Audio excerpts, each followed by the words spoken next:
la filosofía de este programa. Algunos temas solo se pueden combatir con la información completa, para que veamos en qué no debemos cometer errores, ¿no? Vamos a hablar incluso, Carmen, a lo largo de este programa de hora y media, de las biografías de estos santones de la muerte, ¿no?, que han actuado en todo el mundo. Efectivamente, porque ha habido muchos más de lo que la gente se piensa, y todos ellos con crueles asesinatos, con crueles suicidios y matanzas. Tú lo nombrabas antes, lo de Uganda. Yo me acuerdo que en aquella época trabajaba en una revista y seguí toda la noticia, y la verdad es que era escalofriante, porque cada día se iban encontrando más y más cadáveres, ya no solo incluso donde habían sido incendiados, sino en los alrededores, en otras casas que tenían, y no eran los únicos. Anteriores a ellos ha habido muchas masacres de este tipo, que hay que darlas a conocer precisamente para que se puedan evitar.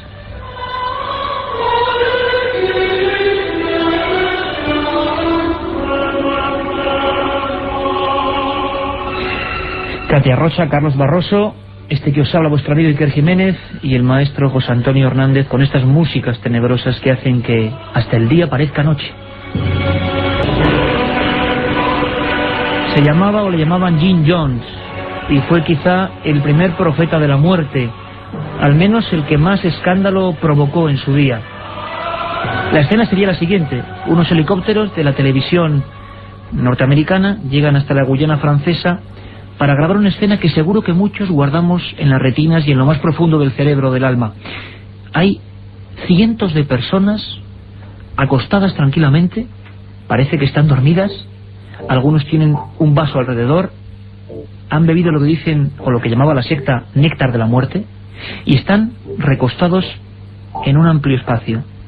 Son 912 personas. Jim Jones era un hombre peculiar. La primera biografía macabra de esta tarde. Porque, Carmen, muy brevemente el teletipo: ¿quién era este hombre que hizo la primera gran inmolación, vamos a decirlo así, del siglo XX constatada, y que sobre todo cuyas imágenes se reprodujeron en todos los periódicos del mundo y televisiones? Jim Jones decía ser la reencarnación de Buda, Jesucristo y Lenin. Funda la secta con la misión de hacer una revolución mundial ante la llegada del apocalipsis. Se instala en la Guyana, a la que llamará Jonestown, ciudad de Jones, y pone su propia guardia armada para vigilar a sus súbditos. El 18 de noviembre de 1978, Jones dirige un suicidio ritual mientras los adeptos asumen cada una de sus órdenes e ingieren néctar de la salvación, un zumo macabro de cianuro. Estaban convencidos de que se trataba de una muerte transitoria, pues su líder, Jones, les devolvería la vida.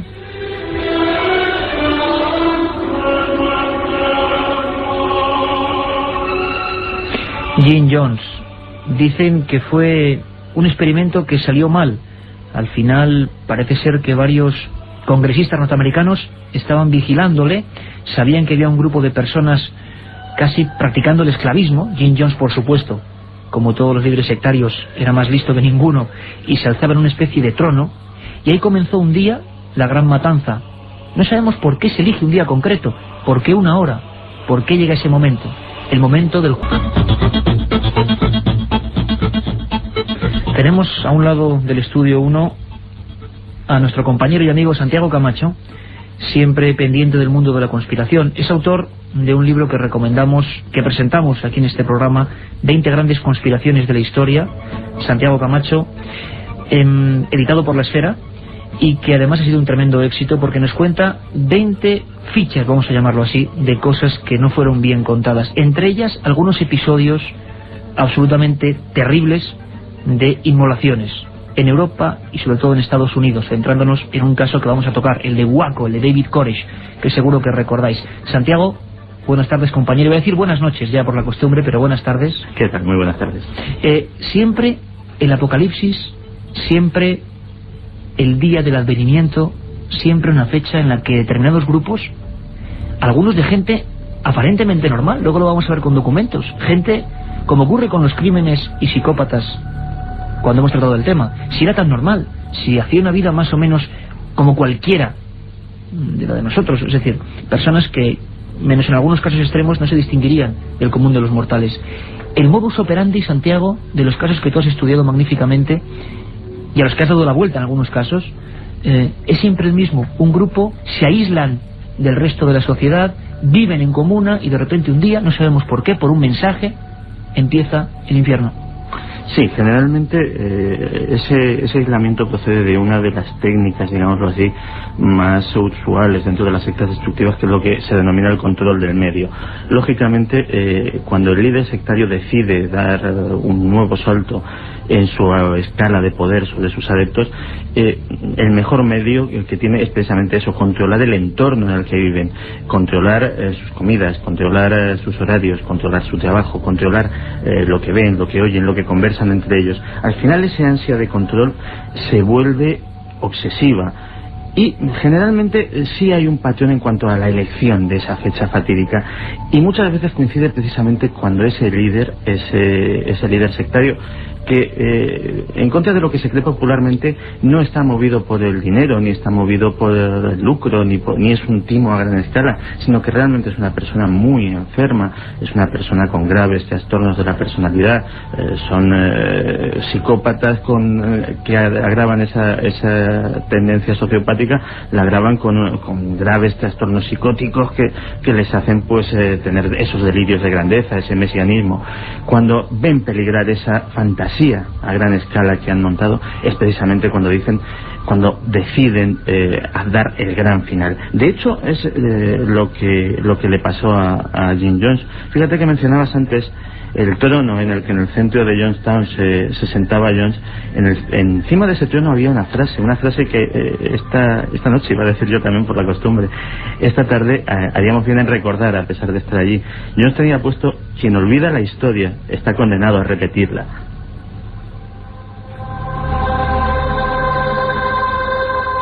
Eso lo decía él, y estaba convencido, como tantos otros líderes que vamos a ir viendo esta tarde, y además, o escuchando esta tarde, y además en sociedades muy distintas, muy diferentes, estaban convencidos, creían realmente que ellos iban a regresar del otro mundo, porque muchos de ellos se creen o extraterrestres, o Jesucristo directamente, o enviados de otros mundos que conectan con ellos y que les adornan de poderes, ¿no? Siempre vencer a la muerte, y parece que hay un momento que hay que poner a prueba, ¿no?, la fe de los elegidos de esos grupúsculos. 912 personas, hay fuentes que dicen 914, 1978, las imágenes, como digo, dieron la vuelta al mundo. Niños, mujeres, hombres bebieron ese ungüento, como decía Carmen, ese néctar de la salvación compuesto de cianuro, y lo hicieron sin rechistar, aunque hay teorías, como siempre, y vamos a escuchar hoy también muchos apuntes que se encargan de tirar por tierra lo oficial, que dicen que no, que en la mayoría de estos casos, Santiago, aparte de que haya gente que se suicide, muchas veces la propia secta acaba con los miembros. Un auténtico homicidio en masa también provocado por este tipo de corpúsculos. Vamos a escuchar a uno de los grandes expertos en materia de sectas, autor, de libros clásicos como Adicción a sectas o Periodismo de investigación, que por supuesto también recomendamos. Él es Pepe Rodríguez. Y Pepe Rodríguez recordaba perfectamente algunos de los casos más impresionantes que íbamos a desvelar también con él. Nos habló de la Guyana y de cómo la investigación arrojó este tipo de enigmas. 914 cuerpos, imaginemos, cada uno con ese plácido sueño de la muerte, y nadie sabía qué había ocurrido, cómo habían hecho para turnarse en el hecho de morir. Se pensaba que algunos, lógicamente, tendrían que haber huido, no tendrían miedo de ese último momento, pero no, estaban todos muertos. Escuchamos lo que nos cuenta Pepe Rodríguez. El primer asesinato en masa que pasó como suicidio colectivo, que impresionó a todo el mundo, fue el de Jim Jones con el templo del pueblo. Pero a mí de este caso lo que me impresionó, al margen de que todo lo era mucho, cómo vivían, cómo estaban sometidos, el que para doblegar la voluntad de buena parte de los miembros que vienen allí, obligaron a los padres a darle un refresco con cianuro a sus hijos, y obviamente cuando un padre acaba de matar a su hijo y es consciente de ello, cuando ya no puede volver atrás, pues se desencadena toda una tragedia colectiva, pero que incluso así muchos de estos padres tuvieron que ser ejecutados a tiros y no se suicidaron. La otra realidad. Fenómenos extraños. Misterios sin resolver. Milenio 3. En la SER. Es muy curioso porque este tipo de acciones que nos parecen propias de mundos selváticos, ¿no?, como ocurrió realmente en Guyana, se fueron en los últimos 20 años extendiendo a otros sitios, a otras poblaciones. En septiembre del año 2000, por ejemplo, un hecho muy poco conocido, algunos grupos de peruanos de zonas también desfavorecidas decidieron autoinmolarse en grupos de diverso número. El hecho más duro ocurrió en la calle 2136 de Los Salitres, en el distrito de San Juan del Lurigancho, en Lima. Allí la policía encontró lo siguiente: un trono, repetición, digámoslo así, del hecho de la Guyana, de Jim Jones. Habían pasado 22 años desde entonces. 7 niños envueltos en sangre, y en la pared la imagen de Dios con los brazos abiertos. Según el líder de este tipo de grupos, que actuaba en familias, las familias se mataron individualmente, por unidades. Según el hombre que organizaba este inmenso delirio, Armando Payano Córdoba, el mundo se iba a acabar al día siguiente. Cada uno de los niños tenía la Biblia entre las manos, y seleccionada, marcada, una zona del Apocalipsis. En Sudamérica parece que arraigó con fuerza en algunos lugares este tipo de actos. De Jim Jones, el que lo inicia todo, vamos a decir, a nivel mediático, tan de moda esta palabra, el que hace que todo el mundo se asuste con el tema de las sectas. Antes parece que estaban en ese lado oscuro del que nadie hacía caso. Jim Jones, ¿subimos realmente qué le motivó a hacer todo esto? ¿Tú crees que es esa operación norteamericana, parece ser desde el Congreso, que iban a intentar vigilarle? Hasta entonces, si no ocurre esa operación, la secta no hubiera actuado acabando con ella misma. ¿Tú crees que eso suele ocurrir, o que estaban predestinados, que había una fecha concreta y que ellos iban a poner todo de su parte para irse al otro mundo? Bueno, el deterioro de la convivencia en Jonestown estaba siendo bastante patente en los últimos tiempos. De hecho, Jones empezaba a sentir que ese control omnímodo que iba a tener sobre su gente se le perdía. Había mucha contestación. Había habido incluso intentos de fuga. De hecho, la tragedia se desencadena unas horas antes, cuando unos sicarios, presumiblemente al mando o por orden de Jones, asesinan en un aeropuerto cercano a un congresista estadounidense y a un equipo de televisión que la acompañaba, que unas horas antes habían estado visitando la sede de la secta y habían recibido pues quejas, peticiones de ayuda, etcétera, etcétera, algunas solapadas, algunas en forma de notas deslizadas en los bolsillos subrepticiamente. Y antes de que esa persona volviese a Estados Unidos, organizase una investigación por parte de las autoridades, se desencadena, ya te digo, la tragedia a gran escala. Lo que decía Pepe Rodríguez, por ejemplo, es completamente cierto. De hecho, una de las cosas que más llamó la atención es que cuando se empezó a investigar y los expertos forenses empezaron a encontrarse con esa masa de casi 1000 cadáveres, es que había algunos que estaban apilados. La gente no se va a morir unos sobre otros. Lógico. Eso indicaba que alguien los había ido amontonando, y en los de las capas inferiores, en los de los estratos inferiores, sí había orificios de bala. De hecho, investigadores americanos del FBI que fueron a ver qué podían sacar en claro de este asunto, descubrieron que había restos y había rastros de verdaderas cacerías humanas por la selva de los alrededores. Es decir, Jones tenía una guardia de corps fuertemente armada. De hecho, Jonestown en sus últimas fechas parecía casi un campo de concentración con torres de vigilancia. Lo que era el paraíso se convirtió en una cárcel para toda aquella gente. Efectivamente. De hecho, físicamente la instalación tenía ya ese aspecto de cárcel. Es decir, tenía una empalizada de gran altura, rodeada por una pasarela por la que había guardias armados constantemente, y varias torres de vigilancia emplazadas en las esquinas del complejo. Realmente, pues lo que nos podemos imaginar, pues el típico campo de concentración que sale en las películas de la Segunda Guerra Mundial, donde se tiene a los prisioneros, pues básicamente eso. Otra cosa curiosa es que de los miembros de esta guardia de corps, de este grupo armado, que se cree que no eran fieles de Jones, sino que eran mercenarios pagados, no apareció ningún solo cadáver. Es decir, estos guardias armados se esfumaron en el aire después de la tragedia.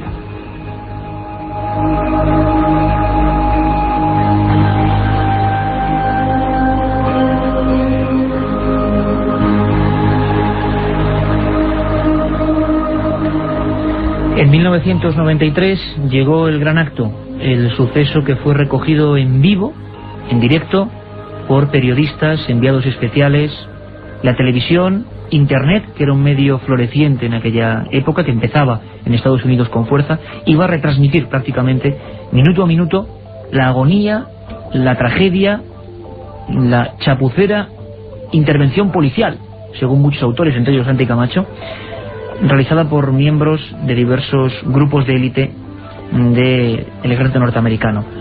Parece ser que algo ocurrió en otro rancho, siempre en lugares aislados, y seguro que a nadie se le olvida ese nombre, David Koresh.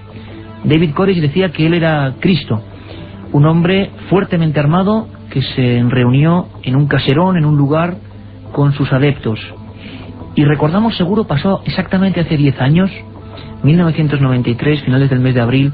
Recordamos incluso escenas de personas tiroteadas, de avalanchas, de disparos. Los periodistas, los camiones de la televisión norteamericana estaban fuera y pasaron muchos días.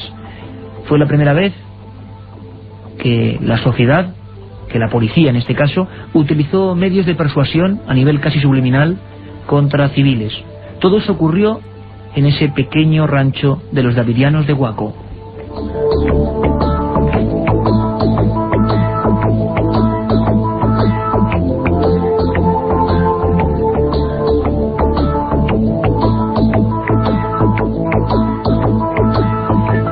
Vamos a escuchar una canción, vamos a escuchar unas palabras repetidas, es como un canto tántrico prácticamente, algo que simplemente se hace 1, 2, 3, 4 veces para que un grupo de personas, para que alguien en un estado concreto de concentración entre en trance o en un estado alterado de conciencia.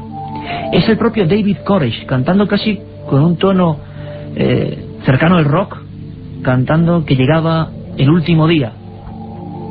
Lo escuchamos brevemente porque es hasta estridente. Este es David Koresh.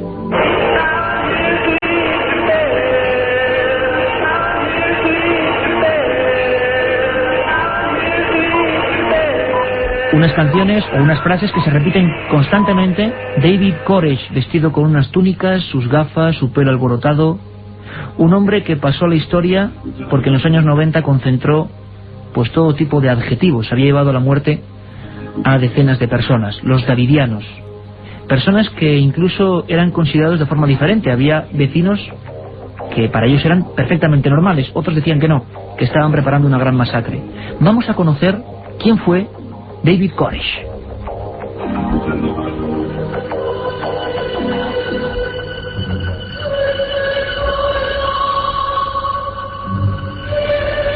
Su verdadero nombre era Vernon Wayne Holt.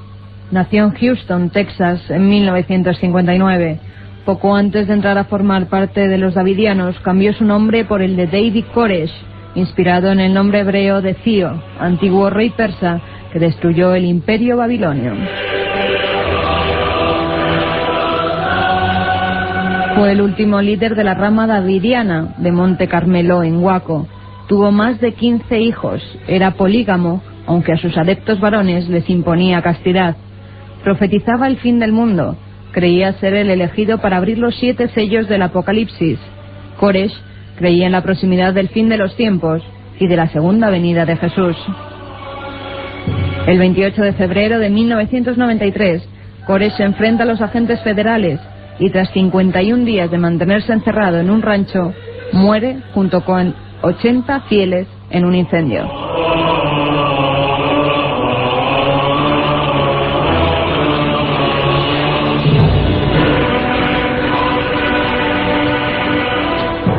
Santiago, tú dedicas un capítulo de tu libro a David Koresh, a la masacre de Waco, a la inmolación, la intervención policial, la masacre mejor contada de la historia en el mundo de las sectas, sin duda alguna.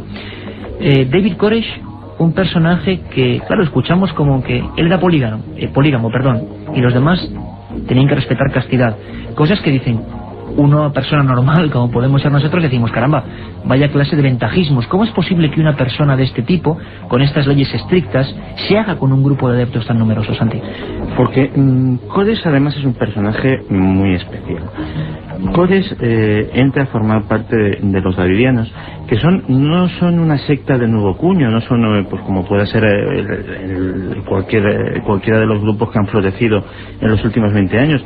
Los davidianos son una rama de los adventistas del séptimo día, que como pues los mormones o como tantos grupos cristianos extinguidos de las ramas principales, tanto del catolicismo como de la iglesia evangélica, pues han proliferado en los últimos 200 años en la historia estadounidense. Pero Cores es especial.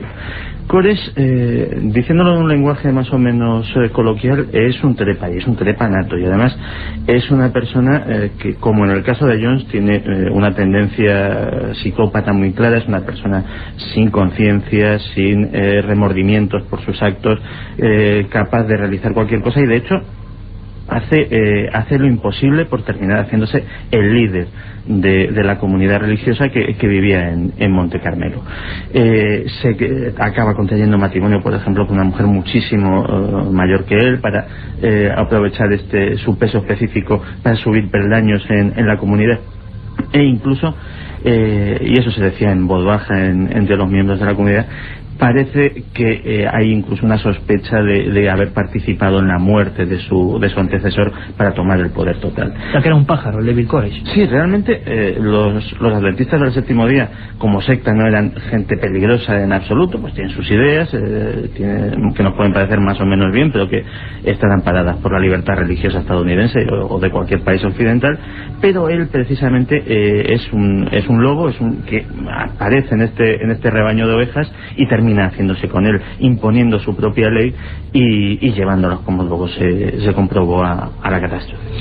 Santiago Camacho, como decimos, ha estudiado profundamente el asunto de Waco, se dijo de todo. Es más, hay noticias muy recientes, año 2001, en julio, un jurado federal dictó que el gobierno estadounidense no tenía responsabilidad respecto a las víctimas de aquella masacre.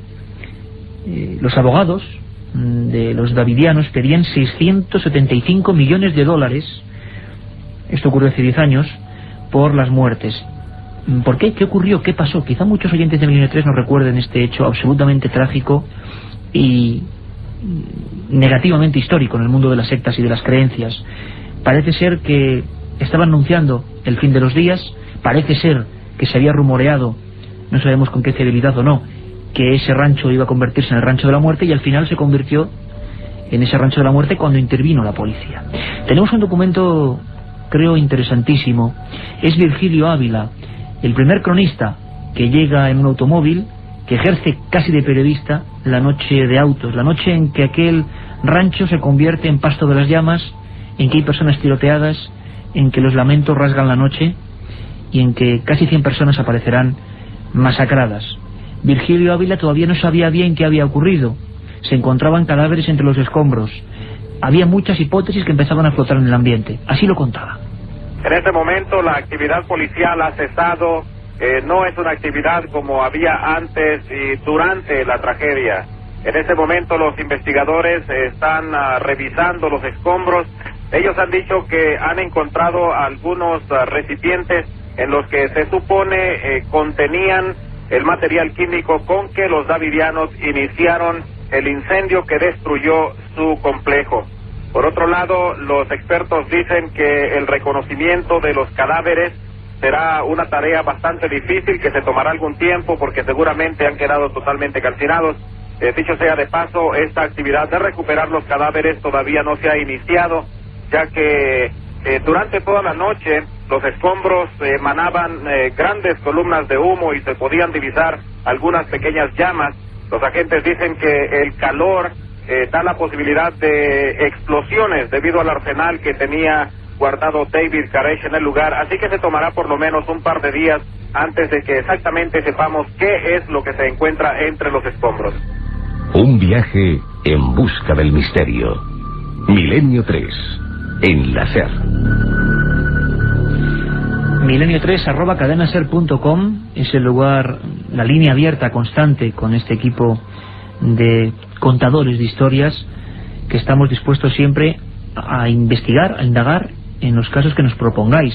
Y durante este verano es increíble la cantidad de gente que nos preguntaba por casos como el de Waco en concreto, y otros también sobre la inmolación o el, digamos, no fundamentado, porque no llegó a ser, suicidio de una secta en Tenerife. Hablaremos de ello en esta hora que nos queda.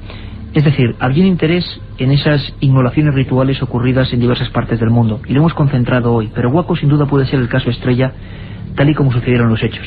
10 años y un sinfín de enigmas que todavía, como decimos, sobrevuelan en aquel rancho hoy deshabitado. Santiago, la ATF, Oficina de Alcohol, Tabaco y Armas de Fuego, un centenar de agentes llegan al lugar. ¿Por qué? Se ha rumoreado, como decíamos, que esa gente, los davidianos, se han armado fuertemente, que se han atrincherado, que no quieren salir, y la gente piensa que va a haber un suicidio ritual como en Guyana. Eso es una de las hipótesis que se baraja, porque realmente, oficialmente, los agentes de la ATF solo tienen una única orden de detención contra David Koresh. Curiosamente, David Koresh era público, notorio y conocido que todos los días hacía footing alrededor del complejo durante varios kilómetros y se alejaba bastante. Un momento perfecto para haberle detenido en solitario y haber evitado todo este tipo de actuaciones. Pero además, curiosamente, sucede algo que es lo que desencadena realmente la tragedia. Aquello se organiza como una operación policial a gran escala, como una macro redada que tenía que haberse desarrollado según los planes en apenas un minuto, una de estas intervenciones de fuerzas especiales espectacular. Pero hay algo que falla, y eso que falla es una llamada anónima. Los davidianos reciben una llamada anónima, y además no una llamada anónima en unos términos tranquilizadores, sino bastante alarmantes. De hecho, se les dice que las fuerzas federales van allí a acabar con ellos, van allí a matarlos. Entonces, lo que sucede es lo que habría de esperar en un grupo pues muy paranoico, un grupo muy fanatizado, y un grupo sobre todo armado hasta los dientes. Un grupo heterogéneo, Santi, perdón, es decir, mujeres, niños, personas de diversas edades o personas de un sector social muy concreto. No, eran, efectivamente, como muy bien has dicho, era una pequeña comunidad que podríamos casi calificarla como un pueblecito. Es decir, había desde ancianos hasta recién nacidos, de todos los niveles culturales, gente universitarios, trabajadores manuales, en fin. Y todos ellos poseídos, entre comillas, por el influjo, el enigmático, vamos a decir, poder de David Koresh. Correcto. Y esta gente, también hay que pensar una cosa, es decir, a David Koresh se le quiere detener para interrogarle, porque estamos hablando de Texas. En Texas, la posesión es el estado de la Unión con una mayor permisividad en cuanto a la posesión de armas de fuego. Es decir, realmente los davidianos, por mucho que hubiesen acumulado, no estaban haciendo nada ilegal en el estado de Texas. Es decir, a no ser que tuvieran armas de guerra, que se demostró que realmente no tenían, y aun en ese caso parece ser que incluso uno de sus miembros tenía una licencia especial para comerciar con armas automáticas y con armas de gran calibre, que le permitía almacenar este tipo de elementos. Con lo cual realmente ya el planteamiento de la operación es desastroso. Esta gente, como hemos dicho, está prevenida, no solamente está prevenida, sino que es atemorizada por esta llamada, que algunas lenguas de doble filo dicen que bien pudo proceder de agencias rivales de la ATF que querían la desaparición de esta agencia federal, y que por tanto esta operación saliese mal, y reciben a tiros a los agentes. Ya en esa primera escaramuza hay un par de muertos y varios heridos, y empieza el mayor asedio policial de la historia. Incluso, Santiago, tú indagaste en la muerte de Schroeder, uno de los sectarios que murió de forma trágica, encaramándose a una valla, tiroteado delante de las cámaras de televisión. ¿Cómo fue este caso, para hacernos eco de cómo empieza a intervenir la policía contra los davidianos? Claro, a partir de ahí, el contenido de despropósitos de toda esta intervención policial es digno de estudio, y sobre todo llama muchísimo la atención. Todas las leyes que hay sobre negociación en casos con rehenes, y de hecho habiendo recién nacidos y niños, se podía considerar perfectamente el caso, son quebrantadas. Y llama la atención como, por ejemplo, este buen hombre, que era uno de los miembros de la comunidad, pero que la intervención policial le había pillado pues trabajando en su oficio, en su trabajo habitual, y al regresar a casa pues se encuentra todo esto. Y bueno, pues él decide que quiere entrar. Este hombre es tiroteado sin piedad. Estamos hablando de una persona desarmada que lo único que quiere es unirse a los que considera su familia. De hecho estaba su familia, de verdad, su mujer y su hijo estaban allí. Es tiroteado a la vista de todos sus compañeros, tiroteado por la espalda. Y ese cadáver se queda encaramado en la verja que estaba intentando escalar durante días. Nadie está en plena tierra de nadie, entre las dos líneas de fuego. Nadie de ninguno de los dos bandos, obviamente, se atreve a recogerlo, y allí se queda descomponiéndose delante de la vista de sus seres queridos. Han pasado 10 años y la masacre de Waco, como decimos, sigue envuelta en misterio. Misterio que se refleja en expedientes oficiales que todavía el FBI no quiere desclasificar. Sobre ellos una palabra que en Milenio 3 conocemos bien: secreto. Quizá porque en ese asedio que nos estamos imaginando, las palabras transmiten a veces más que las imágenes. Estamos viendo las llamas, los tiroteos, un grupo de personas completamente entregadas a un líder delirante que se creía Jesús de Nazaret. Algo ocurrió en aquel rancho, entre otras cosas que hemos sabido con el tiempo y gracias a la conspiración. Ya sabéis que Santi Camacho nos acompaña todas las madrugadas de 3 a 4 los domingos con sus conspiraciones de la historia. Pues una de las cosas que no se quería contar en la época era la llamada Operación Caballo de Troya. Algo sin parangón en la historia de los, vamos a decir, estudios subliminales y no tan subliminales sobre una comunidad humana.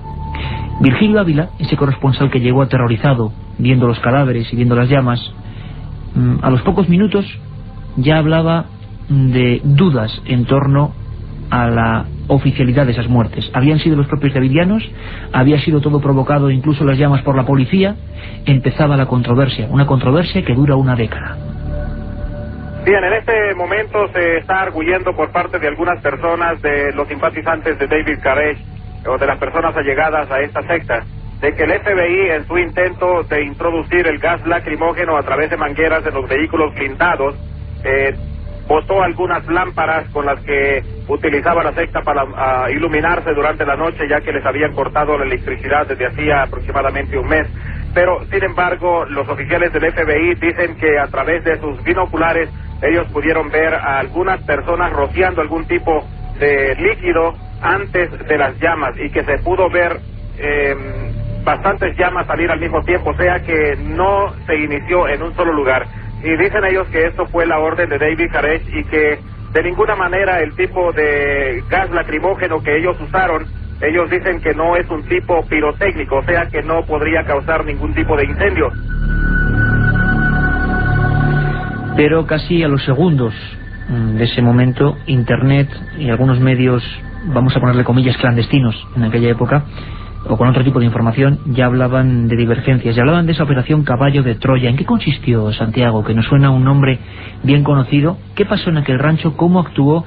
Creo que incluso los SWAT, es decir, los cuerpos de élite policiales, ¿qué hicieron? ¿Cómo motivaban para que aquella gente saliese, ¿no?, del rancho? ¿Qué les hacían? Porque es espectacular. Pues cosas muy curiosas que realmente no se sabe qué asesoramiento psicológico tenían, porque luego se demostró ser contraproducentes.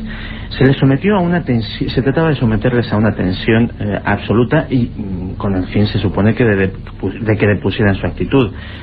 Como hemos oído hace un momento, se les privó de luz y agua, se les privó de comida.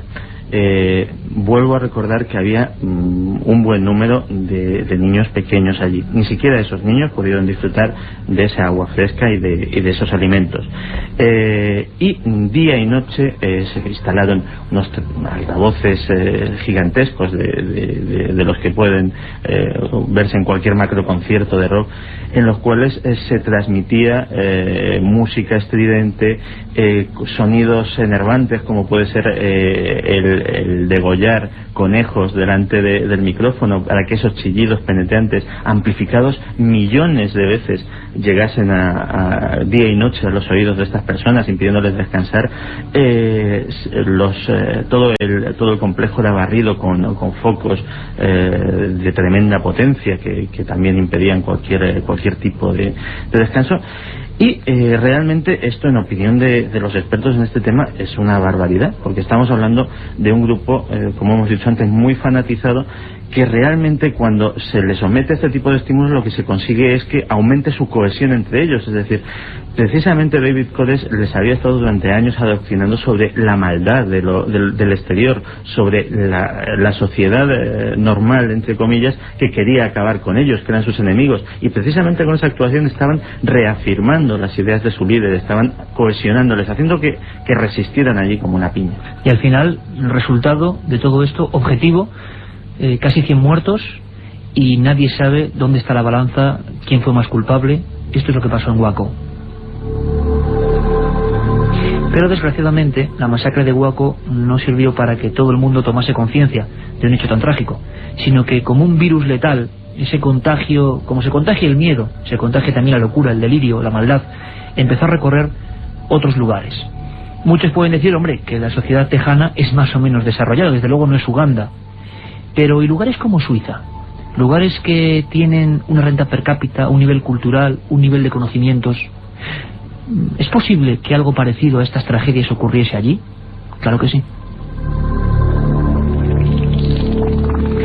Allí actuó de forma increíble y llena de escenografía la Orden del Templo Solar.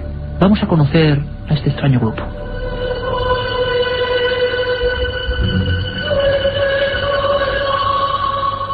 Era un movimiento ocultista fundado a principios del siglo XX por el alemán Karl Kellner, destacado miembro de la masonería. Según Kellner, poseía la clave de todos los secretos masónicos y de todos los sistemas religiosos. La Ordo Templi Orientis se organizó en 9 grados dedicados, los 3 superiores, a la magia sexual. Se autodefinía como continuadora de las enseñanzas de Aleister Crowley. En octubre de 1994 se encontraron los cadáveres abrasados de 49 personas, entre las que se encontraba su líder, Luc Jouret, en una granja y varios chalés de la localidad suiza de Lausana. También se hallaron otros 5 cadáveres, incluidos el de un bebé, en Quebec. Un año más tarde, otros 16 miembros de la secta se quitaban la vida en los Alpes franceses. La policía encontró cadáveres puestos en círculo, rodeados de grotescas calaveras, digámoslo así, capiteles de origen medieval, cruces, toda una escenografía perfectamente pulida y, como corresponde a un lugar de alto nivel económico, perfectamente cuidada. El líder era Luc Jouret. Luc Jouret era un médico homeópata de origen zaireño. Tenía pasión por lo medieval, las cruces templarias, las criptas secretas, las armas, los refugios nucleares y, sobre todo, las profecías apocalípticas.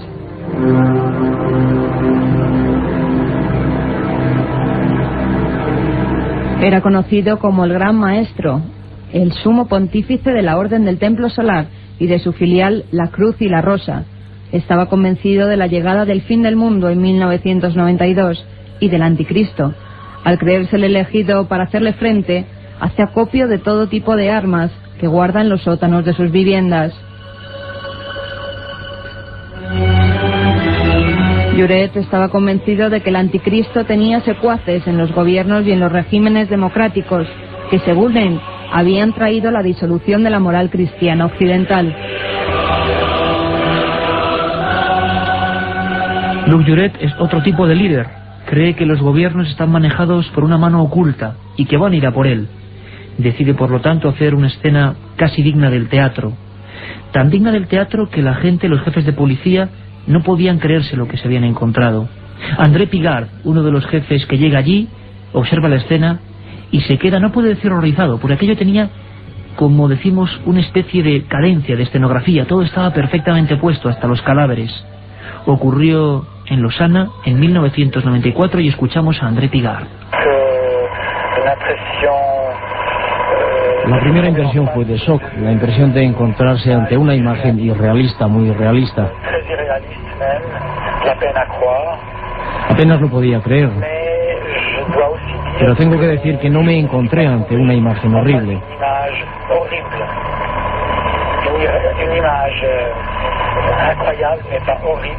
Era una imagen increíble, pero no horrible. Lo más curioso, y lo veníamos advirtiendo, es que la gente del entorno, de los miembros del Templo Solar, esta secta ya entra en términos ocultistas, gobiernos ocultos, templarios, tradiciones que vienen de lo más profundo del medievo. Bueno, pues los vecinos hablaban de gente absolutamente normal, de un nivel sociocultural alto y perfectamente normales. Por lo tanto, ¿qué les había motivado a hacer aquello?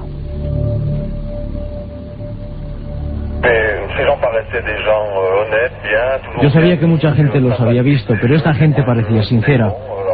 Parecían siempre normales, simpáticos, tanto los jóvenes como los mayores. Nada hacía pensar que una catástrofe parecida podía ocurrir la noche pasada.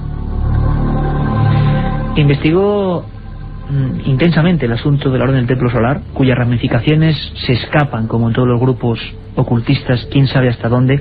Nuestro buen amigo Enrique de Vicente, director de la revista Año Cero, y dedicó no pocos artículos a perseguir esta historia. Enrique, buenas tardes, amigo, ¿cómo estás? Buenas tardes, querido Iker y querido Santiago, encantado de estar con vosotros.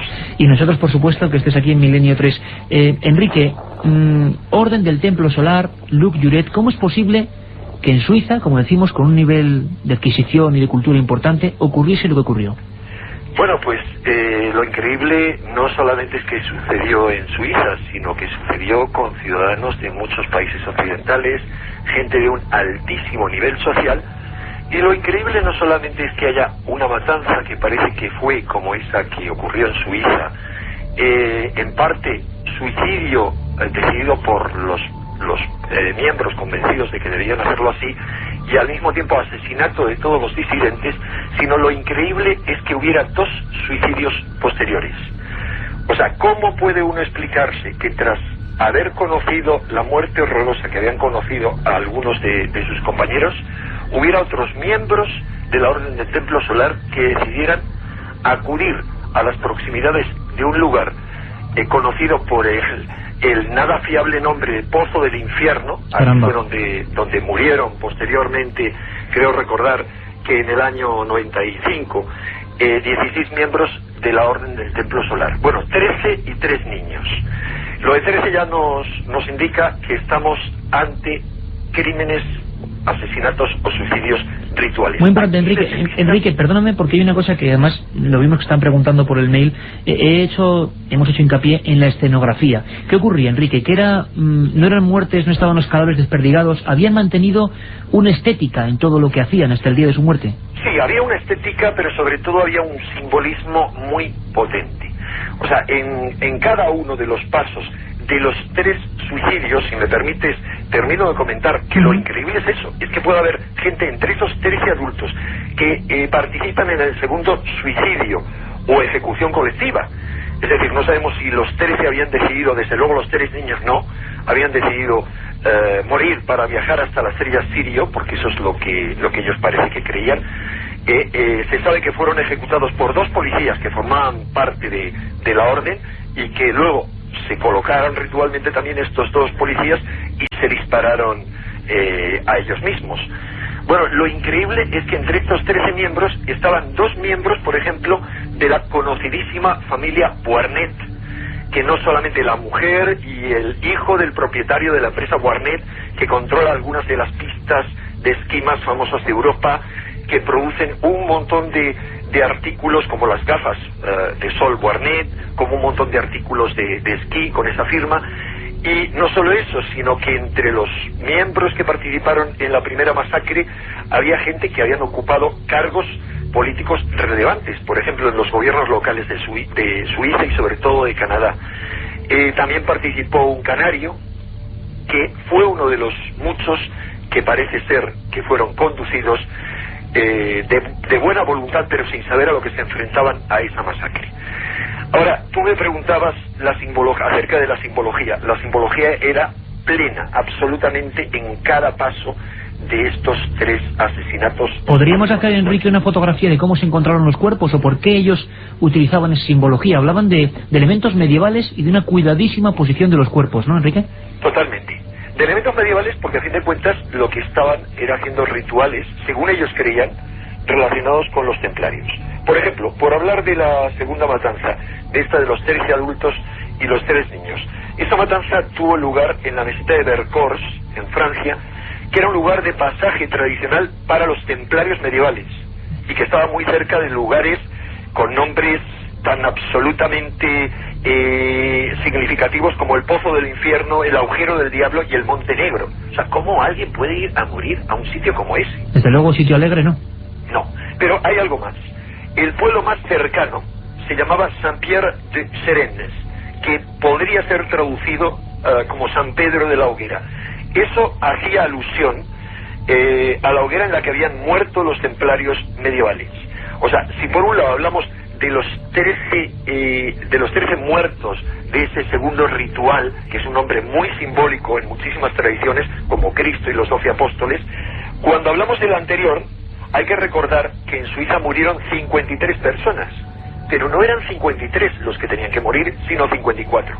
Lo único, uno de ellos escapó presintiendo algo terrible, Huguenin, y según el propio relato de ese número 54, él lo que afirma textualmente es que tenían que morir 54 personas a semejanza de los 54 templarios que fueron quemados en París en 1310, cuando se condenó a la Orden del Temple. Caramba, o sea, todo perfectamente estudiado, milimétricamente pensado para ir hacia el fin del mundo. Vamos a dejar paso a nuestros compañeros, por supuesto, del boletín informativo de la cadena SER, y después continuamos con temas tan apasionantes como este, el orden del templo solar, y también, seguro que muchos lo recordáis, la puerta del cielo, Heaven's Gate, una historia increíble en la que ya tuvo mucho que ver Internet.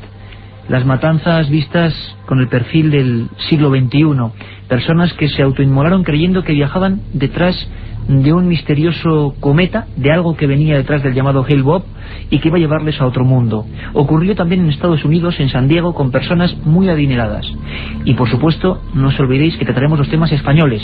En Tenerife, un grupo de gente fue detenida prácticamente segundos antes, decían, de hacer un macabro suicidio ritual. Sociedades avanzadas, cultas, y sin embargo el misterio de esta secta del fin del mundo más presente que nunca.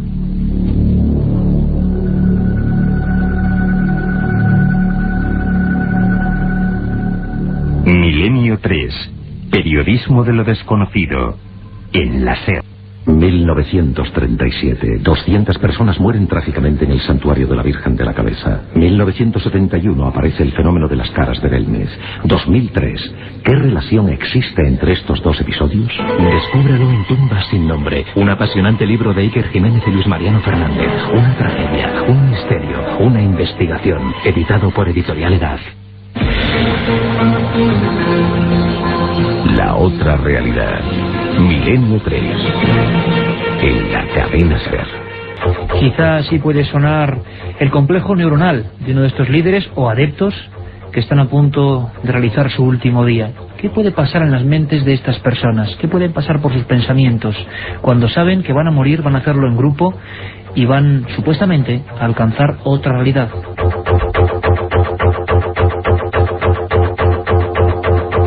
Somos Milenio 3, hoy programación especial de 4 a 5 y media. A partir de mañana, lo repito, nueva programación, presentación oficial de la parrilla de la cadena SER. Vamos a intentar estar toda la temporada contando lo mejor que podamos estas cosas que a veces quedan a un margen, pero que sabemos que entroncan con lo desconocido, con lo que nos inquieta, porque somos, a fin de cuentas, seres humanos envueltos en una realidad misteriosa. Hablábamos del templo solar, de Luc Juret, de un grupo enigmático con Enrique de Vicente, director de Año Cero, que además siguió con reportajes, como está haciendo ahora, sobre el gobierno oculto, francamente sensacionales, y que además recomendamos a toda nuestra audiencia. Enrique nos hablaba de una escenografía muy concreta, de una esencia que venía del medievo, de aprovechar lugares que incluso fueron piras inquisitoriales de cara a los templarios. Incluso Pepe Rodríguez, cuando se producía en el año 93 las matanzas del templo solar, 93-94, hablaba en estos micrófonos, es un documento que hemos recuperado de nuestro archivo, comentando otros sucesos que estuvieron a punto de ocurrir en las principales ciudades de Suiza, quizá en la comunidad mundial más rica y próspera. Le escuchamos. En los casos de muertes en sectas, incluso de muertes grupales, no hay tal suicidio, ya que la inmensa mayoría de los cadáveres, cuando luego se han comprobado, se ha visto que habían sido ejecutados, por tanto que no había tal suicidio. Simplemente hay que descartar el término suicidio colectivo para hablar de asesinato en masa, que es lo que sí sucede. Y en un caso concreto, como es el caso de la secta Puerta del Cielo, que en un ritual colectivo la gente está de acuerdo en darse muerte. En las otras sectas no, la gente que es asesinada no quería morir. En este caso quieren darse muerte, pero no en plan suicida, es decir, dejo la vida, sino como una forma absurda, como una manifestación de cretinez absoluta para viajar hasta la nave espacial que les esperaba. No pretendían morirse, sino dejar su cuerpo para ir a otra parte. Escuchábamos a Pepe Rodríguez hablando y conectando algunos casos con quizá el último y más espectacular, Uganda y Heaven's Gate, esa puerta del cielo que resultó ser casi la puerta del infierno. Le escuchamos ahora sí hablando de esos ataques en Suiza que iban a realizarse, que diversos grupúsculos, no sabemos si del templo solar o no, iban a realizar, incluso atentando, decía la policía, contra civiles, contra personas normales y corrientes como cualquiera de nosotros. No es la primera vez en Suiza. Yo fui testigo hace 14 años, en los años 78 o 79, de una tragedia que se abortó por casualidad. Había una secta que todavía existe, todavía está en activo en Suiza, que tenía ya comprados 10 kilos de un gas de uso militar, que los iba a extender por la ciudad de Winterthur y hubiese provocado la muerte de prácticamente toda la ciudad. Puso varias bombas que fallaron, no mataron al comisario de Zurich por casualidad, pero en Suiza han pasado bastantes fenómenos de este calibre y con una intensidad realmente importante. Parece que ninguna sociedad moderna se salva del influjo de este tipo de grupos. Hablábamos del templo solar, hablábamos de la Guyana, de Waco, y mencionaba Pepe Rodríguez esa puerta del cielo, un caso de supuesto contacto con seres de otro mundo que iban a llevarlos a otro planeta. Ya no era alcanzar una vida ultraterrena, sino ir a otro planeta. Este caso también lo conoces muy bien, ¿verdad, Enrique?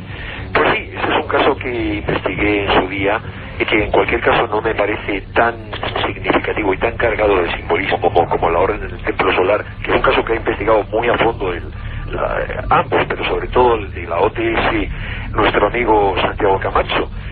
Todo lo que no se ha contado aún sobre el crimen de la OTS. En el caso de la Puerta del Cielo, yo lo conocía sobre todo porque desde hacía muchos años seguía la pista a los dos.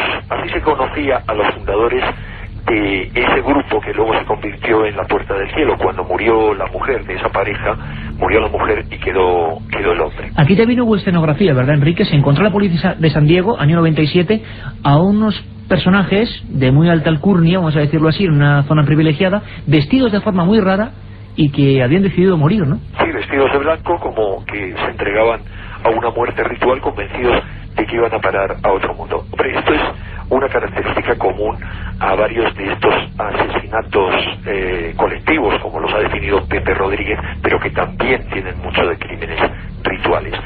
Tanto en el caso de la OTS como en el caso de la Puerta del Cielo, se está planteando abandonar el cuerpo terrestre para reencontrarse con lo que ellos creen que es su cuerpo auténtico, que ellos creían que no eran ciudadanos de este mundo. Hay que tener mucho cuidado con estas cosas porque los temas que nosotros tocamos son realmente proclives tanto a que entren en ellos todo tipo de personajes enloquecidos y sus locuras particulares las viertan en estos temas, como a embaucar a mucha gente de buena voluntad que son buscadores de la verdad y que pueden ser engañados a través de cualquier tipo de secta. Es muy fácil cuando te metes en un grupo con una ideología que te habla de otros mundos, de otros planos de realidad, que te dice que la realidad que vivimos no es sino una ficción, a que poco a poco te vayan embaucando y puedas ser capaz de hacer cualquier cosa. Ahora, Enrique, vamos a saber muy brevemente qué fue la Puerta del Cielo, quiénes eran esos personajes que lograron convencer a otros para viajar a otros mundos.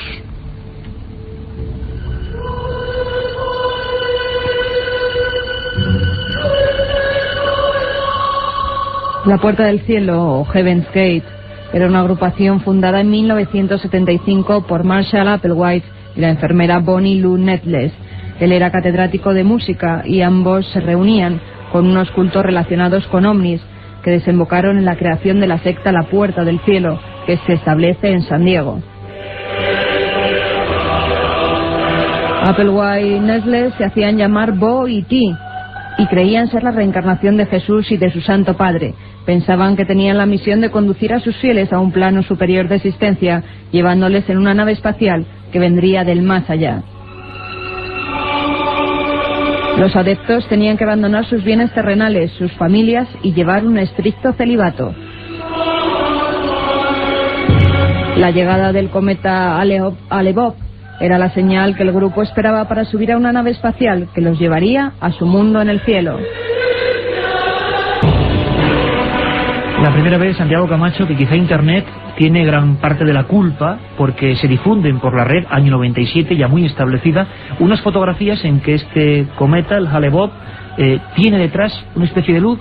Luego se supo que era una defracción, un hecho natural, nada extraño, pero esta gente lo toma a través de Internet como la señal de la venida de esos seres extraterrestres que se los van a llevar. Parece increíble, ¿no? No tanto si tenemos en cuenta que además por las propias características de ese grupo, ellos recibían prácticamente el grueso de toda su información a través de la red.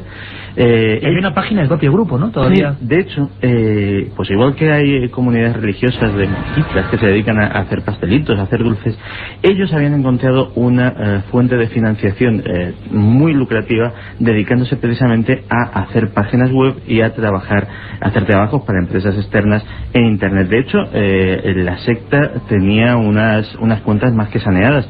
Se suicidan en una de las mansiones más lujosas de San Diego, y parte de ese dinero pues sí procedía lógicamente de las contribuciones de estos fieles que habían renunciado a todos sus bienes terrenales, pero bien es cierto que la empresa informática que tenían pues era realmente una empresa muy exitosa. Y sí, y de hecho en determinadas páginas web lo de la nave que acompañaba al famoso cometa Hale-Bopp pues empieza a coger fuerza.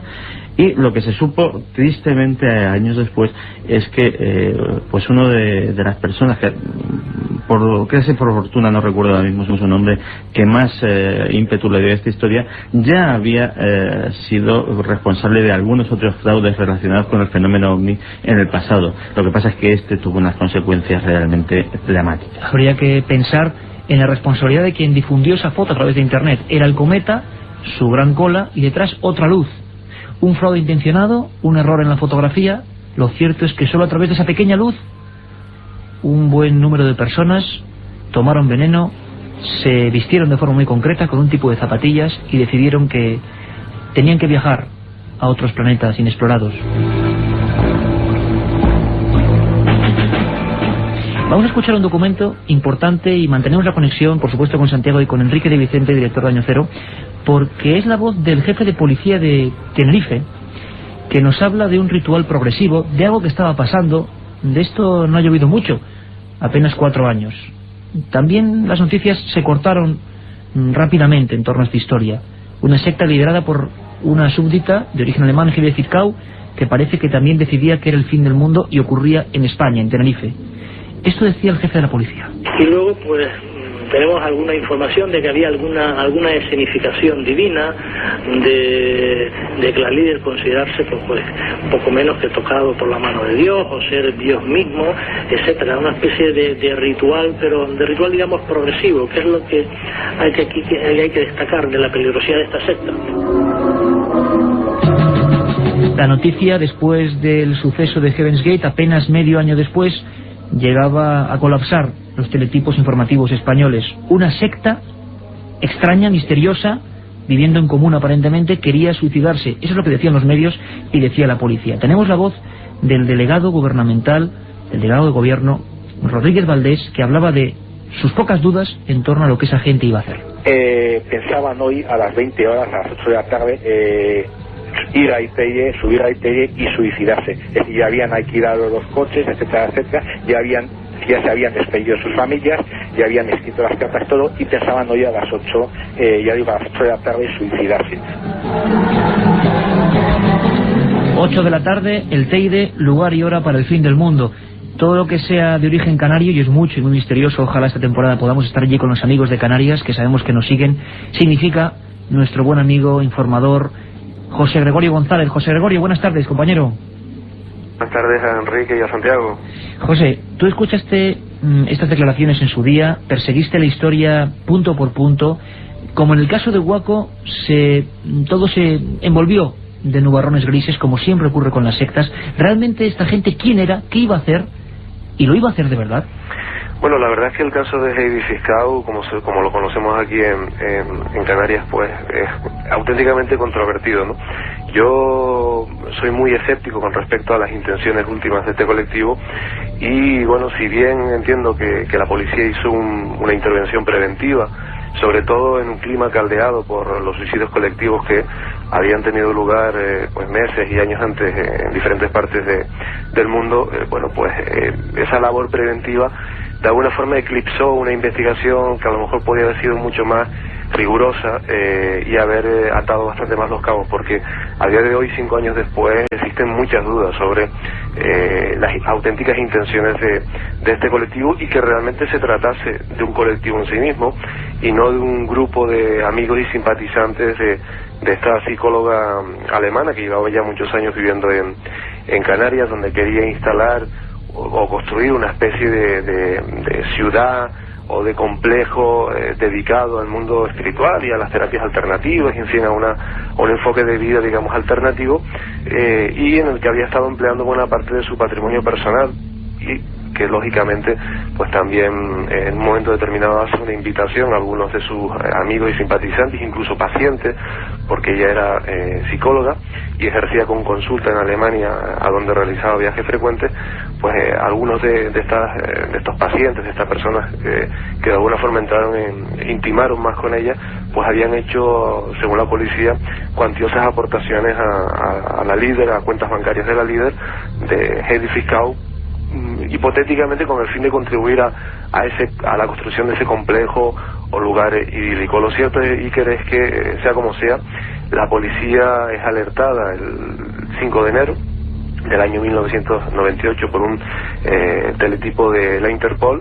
Hay una denuncia presentada en Alemania de una presunta adepta o exadepta de este colectivo que plantea que uno de sus familiares todavía sigue en el colectivo y que planea un suicidio para el día 8 en Tenerife. Esto hace que rápidamente y como medida preventiva, pues la Brigada de Intervención Policial de aquí de Tenerife, junto a otros grupos policiales, porque había menores también de por medio, pues monten un operativo y detengan de forma preventiva pues a unas 40 y tantas personas que eran las que estaban reunidas en ese momento en un piso de Santa Cruz, de un barrio muy céntrico de Santa Cruz, el barrio de la Salud.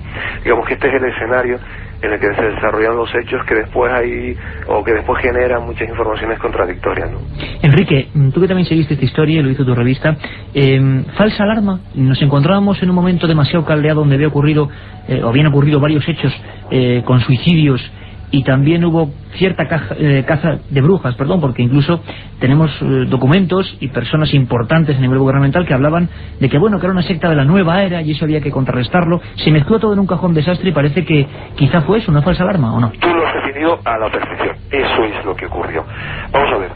No solamente publicamos un artículo de José Gregorio en su momento y yo dediqué el editorial del tema, sino que posteriormente, en una visita que hicimos a Tenerife, visitamos la finca donde vivía esta mujer. No encontramos a nadie sino unos perros nada amistosos que impedían totalmente la entrada, y por esas coincidencias, que hay que llamarlas así, de la vida, resulta que cuando estamos a punto de marcharnos en el aeropuerto, nos encontramos, creo que estaba José Gregorio con nosotros. Efectivamente, sí. Y recuerdo a José Gregorio que allí estaba Heidi Fiscau Garci, que es esta autora de un viaje de Las Palmas, de un viaje de Marruecos y a Las Palmas regresaba Heidi Fiscau, porque además en todo este entramado Heidi envía una serie de cartas anunciando la destrucción del mundo y sus cualidades para evitar esa destrucción. O sea, José Gregorio, puntualicemos que ella era apocalíptica. Ella pensaba que el mundo se acababa como el resto de líderes que hemos conocido hoy. Sí, en parte sí. Ella entendía que había una lucha entre los hermanos blancos y los hermanos negros, que incluso habían desarrollado una especie de moduladores de conciencia, moduladores mentales, que eran capaces de enviar ondas y generar terremotos, catástrofes, incluso influir sobre los líderes mundiales. Y bueno, mandó misivas apocalípticas, pero claro, de carácter preventivo, como que ya la solución a este tipo de ataques, pues a Aznar, al máximo mandatario de Japón, incluso a Hassan II, y nosotros, curiosamente por esas coincidencias que mencionaba Enrique, nos tropezamos con ella justo cuando regresaba de una semana en Marruecos, invitada por Hassan II. Bueno, pues yo iba a decir que coincidencias que para mí no son tales, no, desde luego, porque da la casualidad de que yo tuve oportunidad, sin saber lo que iba a ocurrir en el futuro, de conocer en Montreal a Jean-Luc Juret, o sea, uno de los dos dirigentes de la Orden del Templo Solar, cuando estaba participando en un congreso mundial de parapsicología en Montreal. Pues en ese hotel, que era inmenso, que tenía capacidad la sala para 1000 personas, había a su vez en el hotel un montón de chiringuitos de todo tipo de grupos, y entre los chiringuitos estaba uno precisamente de la Orden del Templo Solar. Había una reunión de ellos, y había paralelamente otra relacionada precisamente con otro grupo que se ha tornado ahora de la más rabiosa actualidad, que son estos clonadores de inspiración extraterrestre. Siempre está el tema de los extraterrestres por medio. Que les viste, Enrique, les viste antes de inmolarse, a los miembros de la Orden. Una cosa importante, Enrique y José Gregorio, ¿qué fue de esta persona, de Heidi Fidelkau? ¿Qué fue de los miembros, no sé si detenidos? ¿Qué ocurrió con ellos? No lo conoce bien José Gregorio, pero si me permites te voy a hacer una matización. Lo que yo pienso que ocurrió en torno a este grupo es, primero, yo no creo que se fueran a suicidar. Segundo, esta señora pues nos atendió de forma bastante agresiva en el aeropuerto. Yo la respeto totalmente, pero no parece haber tenido el mismo respeto con nosotros. Tercero, aunque yo estoy convencido de que no se iban a suicidar, creo que la policía actuó bien porque actuó preventivamente. Lo que dieron era la voz de alarma, y probablemente esa actuación de la que fue objeto este grupo, lo que tenía como objetivo, y lo consiguieron, o sea, enhorabuena en ese sentido, fue desactivar otros posibles suicidios. Por ejemplo, había grupos todavía de la Orden del Templo Solar en Canarias. Yo he contactado con una exmiembro. Ramificaciones en España, curiosísimo. En España, sí. En Canarias habían tenido muchas reuniones, habían hecho rituales solares en varios lugares de poder de Canarias que José Gregorio conoce mejor que nadie, y esta mujer, que había sido miembro suyo en Las Palmas, en Gran Canaria, me pasó una serie de documentos muy reveladores que a mí me dieron la clave de qué tipo de ritual es al que se habían sometido, un ritual de origen egipcio. Tremendo, Enrique, apenas tenemos tiempo, apasionante, un asunto que estuvisteis ahí detrás de él como detectives del periodismo. José Gregorio, muy brevemente y casi en un titular, ¿qué pasó entonces con esta gente que supuestamente se iba a matar en el Teide en honor a quién sabe quién? Bueno, a las pocas horas de la detención fueron puestos en libertad. Ella ingresó en prisión de forma preventiva durante un par de días, y después se decretó el secreto de sumario, una comisión rogatoria que permitió que varios inspectores de Tenerife viajaran a Alemania.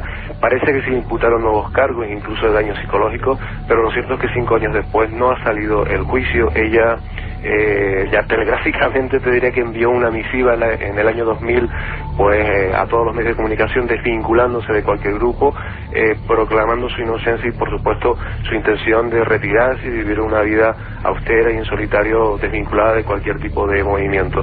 Y así están las cosas actualmente. O sea, seguimos con la duda. Lógicamente fue preventivo, creo que fue acertado, aunque precisamente ese aspecto preventivo hace que muchos cabos quedasen sueltos, que se cometiesen muchos errores informativos también, y que muy poca gente se molestase en hablar directamente con ellas. Creo que a través de Año Cero fuimos la única publicación que habló, que tuvo una entrevista con ella y que pudo conocer en profundidad la forma tan compleja de pensar que tenía Heidi Fidelkau. Pues muchas gracias, compañeros. José Gregorio González en Canarias, en Tenerife, y Enrique de Vicente, director de Año Cero, y gracias por esa aportación. Santiago, nos marchamos, simplemente una pincelada a pesar de la hora y media. Época de globalización, esperemos que esto no siga globalizándose, ¿no?, en cualquier cultura. Pues desgraciadamente no es eso lo que indican los datos y quiero recordar que en Jerusalén, por ejemplo, en el año 2000 hubo otra actuación afortunada en que la policía pudo desarticular otro suicidio. Estaremos muy pendientes porque lo decíamos antes, estos temas solo tienen un combate, la información. Un abrazo para todos. Milenio 3.